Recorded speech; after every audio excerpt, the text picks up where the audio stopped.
વિસાવદર અસ્મિતા foundation trust દ્વારા નિરાધાર લોકોને રેશન કીટ વિતરણ.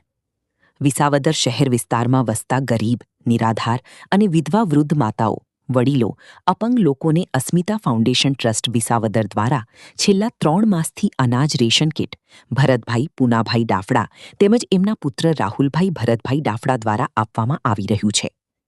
આજે આ પવિત્ર શ્રાવણ માસમાં લોકો દર્શન કરવા દૂર દૂર શિવ સુધી જાય છે. ત્યારે આ સેવાભાવી વ્યક્તિ ભરતભાઈ ગરીબ જીવ સુધી જાય છે અને ગરીબ લોકોના આશીર્વાદ મેળવે છે.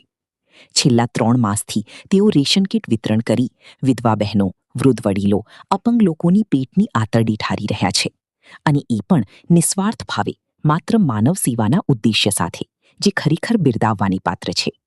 આ સેવા કાર્યમાં આપ પણ સહભાગી બનો. સાથે તેમનું આ પરમાર્થ કાર્ય અવિરત ચાલુ રહે તેવી શુભ. અચ્છા, આપણે અત્યારે હાલ ક્યાં રહ્યો છો? દુધાર રોડ ઉપર. આપણે આ ભરતભાઈ ને એના દ્વારા જે અનાજ કીટ આપવામાં આવેલી છે, તો આપણે કેવું લાગે છે? સારું લાગે છે. તમે શું કહેવા માંગો છો આ માટે? મેં કહે છે સારામાં સારું, બધાને સારું, ભગવાન માતાજી સુખી રાખે બધાને. હા, મહિનાથી આપવામાં આવે છે. આ કીટ જે તમને આપવામાં આવી છે, એ કીટથી આપ અને સંતોષ કરો? હા, અમારે ઘણો ટેકો છે. અચ્છા. શ્યામ ચાવડા, વિસાવદર.